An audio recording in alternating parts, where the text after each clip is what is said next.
Sir आप ये सवाल बताइए, खान साहब की रिहाई कब तक मुतवक्की हो? जो एक बर्फ थी जम गई है पीटीआई के दरमियान और तमाम तहरीकों के दरमियान, इस बर्फ के पिघलने के कोई चांसेस हैं? देखिए, मैं समझता हूँ कि जमानत फौरी तौर पर हो जाएगी इंशाअल्लाह। जो ही सुप्रीम कोर्ट में केस लगेगा, काबिल जमानत जुर्म है साइफर वाला साइफर का केस ही बनाना ही गुलामी की बदतरीन मिसाल कायम करने के मुतरादिफ है। का दिफा किया हो उसको आप कहते हो वो मुजरिम है, और जिस शख्स ने कहा बेगर्स आर नॉट चूजर्स उसको आपने हुक्मरानी दे दी और उसको आपने कहा कि जनाब ये हमारा मुद्दा ही है, और जिस शख्स ने कहा अमेरिका हमारा वेंटिलेटर है और उसको आपने डिफेंस मिनिस्टर बना दिया।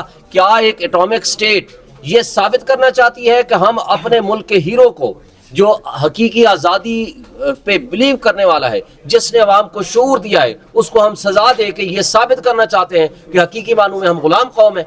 ये नहीं चलेगा। ये बातें और जो हमारे ऊपर तशद्दुद हुआ, जुल्म हुआ, बर्बरियत हुई, जो पिछले 1.5 साल से हुए जा रही है, पिछले साल 25 मई से लेकर आज तक, वो सब पब्लिक के सामने है और लोग उसको जानते हैं। उसका तरीका क्या है? आप मार्केट में जाएं, किसी आम मजदूर से पूछें, किसी चौकीदार से पूछें, किसी गार्ड से पूछें, किसी किसान से पूछें, उसको भी ये सारी इंफॉर्मेशन है। वो है आपका मीडिया, वो है ये आपका सोशल मीडिया। वो हर बंदा जिसके पास ये मोबाइल है, हर इंफॉर्मेशन उस तक पहुंची हुई है। लोग हमारे बाशऊर हैं, ये सब समझते हैं।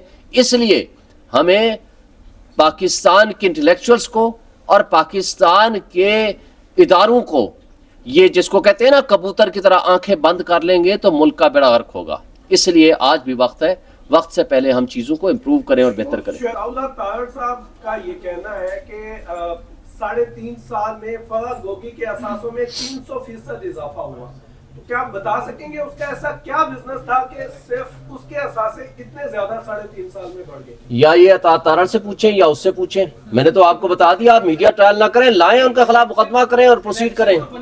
Thank you. नहीं है, वोट है तो इमरान खान का है। इमरान खान की अमानत उनके पास थी।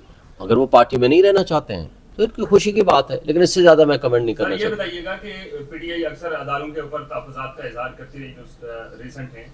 डीजीआईएसआई की एक्सटेंशन हुई है उनकी मुद्दत मुलाज़मत में, क्या कहते हैं? देखें, इस पे तो हमारी बात नहीं हुई। अगर मैं ज़ाती तौर पर पूछें तो उसूली तौर पर ये चीज़ें, एक्सटेंशन वाली बातें नहीं होनी चाहिए। ये चीज़ें लेट दी जो एक प्रोसेस है उसके मुताबिक चलना चाहिए, लेकिन इसमें चूँकि हमारा कोई ऑफिशियली एंड प्रिंसिपली इस मौजू पे कोई बात नहीं हुई, तो लिहाजा मैं अभी इस पे मुहतात किस्म की मैं इतनी ही बात कर सकता हूँ। देखिए, इत्तेहाद वाली बात तो नहीं है। हमने तो प्रिंसिपली ये फैसला किया है कि पूरे पाकिस्तान में हर सीट पे हम अपना इलेक्शन लड़ेंगे, लेकिन वन पॉइंट एजेंडा पे, मैंने कई दफ़ा आपके प्रोग्रामों में भी बात की, वन पॉइंट एजेंडा पे हम हर किसी से बात करने को तैयार हैं। वो है free, fair and transparent elections. इसलिए कि अगर फ्री, फेयर, ट्रांसपेरेंट इलेक्शंस नहीं कराएंगे, ये मुल्क के रियासत की जड़ें खोखली होंगी, नेशनल सिक्योरिटी एट रिस्क आ जाएगी। मुल्क की 25 करोड़ आवाम को जो भूख, बेरोज़गारी, महंगाई और जिन हालात का सामना है, उससे हम निकल नहीं पाएंगे। सर, इतने उम्मीदवार कहाँ से आएंगे आपके इलाकों में? पीटीआई बड़ी तेजी से काम हो रहा है, पीटीआई के उम्मीदवार जो है वो डरते हैं इलेक्शन में खड़े होने से। क्या उनको तहफ़्फ़ुज़ मिलेगा? तो क्या इत्तेहाद पीटीआई के लिए ज़रूरी नहीं हो जाएगा? देखें, आप खुद कह रहे हो कि पीटीआई के वर्कर्स को डराया जा रहा है। अब ये डराने वाले कौन हैं? अगर मुल्क के पाकिस्तान में हम रहते हैं, इसमें आइन मौजूद है।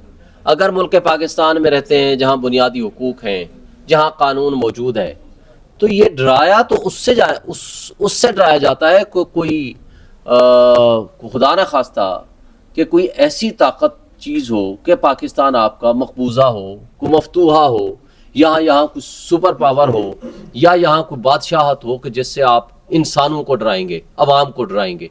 किससे डराएंगे? क्यों डराएंगे? तो जो डराने वाले हैं ना, तो मैं उनसे रिक्वेस्ट करता हूँ कि वो डराना बंद कर दें, अवाम को फैसला करने दें। और एक बात, हमारे हर हलके में हमारे उम्मीदवार भी हैं और हमने हिकमत अमली बना ली है। इंशाल्लाह हम हर हलके में इलेक्शन लड़ेंगे। सर, सोशल मीडिया पे आपके मुताबिक खबर चल रही थी कि आप पर टॉक शो में पाबंदी लगी है, इसकी क्या वजह है? हाँ, जावेद चौधरी साहब ने कोई वीलॉग किया था, लेकिन जिस दिन उन्होंने वीलॉग किया था अगले दिन मैंने उनके यहाँ शो में मैं गया हूँ, और अल्हम्दुलिल्लाह अभी तक तो ऐसी कोई सूरत नहीं है। लेकिन हमारे यहाँ, मैं आपसे पूछता हूँ, मेरे पे तो अभी तक कोई पाबंदी नहीं है, लेकिन मुझे सिर्फ ये बता दें وہ کس کی پابندی ہے کہ جس کے ذریعے عمران خان کا نام، تصویر اور تقریر آج تک آپ نہیں چلا سکتے؟ کیا یہ فری اینڈ فیئر الیکشنز کی طرف جا رہے ہیں؟ یعنی جو اشتہاری مجرم تھا آج بھی ہے، ابھی تک اس کا جرم ختم نہیں ہوا کیونکہ پنجاب گورنمنٹ نے کوئی سسپینشن لیٹر جاری کیا تھا، وہ بھی ٹل ڈیسیژن آف دی کورٹ کیا ہے۔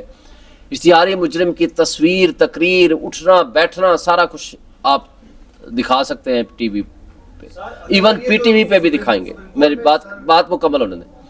لیکن عمران خان کا تصویر، تقریر اور اس کا کوئی گفتگو آپ نہیں چلا سکتے۔ اگر آپ تنقید بھی کرنا چاہیں نہیں کر سکتے۔ جب ہم نے پیمرا سے پوچھا، جب ہم نے آپ کے ٹی وی اسٹیشن سے پوچھا تو کہتے ہیں جی اوپر سے حکم ہے۔ تو مجھے بتائیں وہ اوپر تو اللہ میاں کی ذات ہی ہے، تو کیا آج کل القاء ہو رہا ہے ان کے اوپر؟ وہ بتا دیتے ہیں کہ اللہ میاں نے حکم دیا ہے کہ جناب عمران خان کا نہیں چلا سکتے۔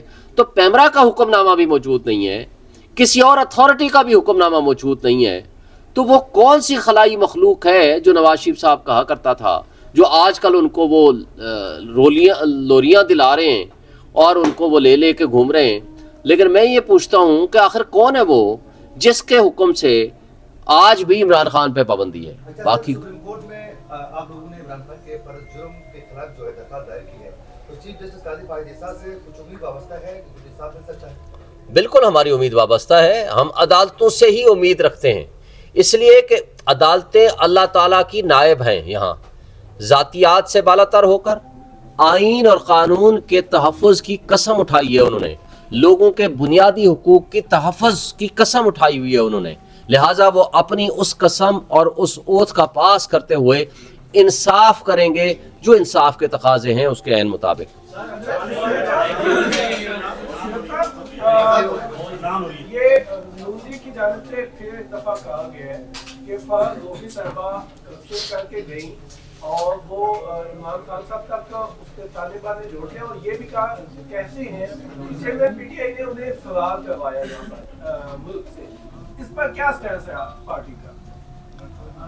ویسے کمال ہے، نواز شریف اپنے بچوں کی پراپرٹیز کا، پیسوں کا حق ذمہ دار نہیں ہے، اس سے کوئی سوال نہیں کر سکتا، لیکن فراغ ہوگی جس کا کوئی تو کنیکشن ثابت کر دو کہ عمران خان کے پاس اس نے پیسے جمع کرائے، اس کے اکاؤنٹس میں پیسے آئے، کوئی ٹرانزیکشن ہوئی، ایک تھرڈ پارٹی کے معاملات کا ذمہ دار عمران خان ہو گیا۔ جب آپ اس کے خلاف کوئی چیز نہیں نکال سکتے تو بونے سیاستدان سوائے اس بات پہ الزام تراشیاں کریں اور وہ ان کے پاس ہے ہی کچھ نہیں۔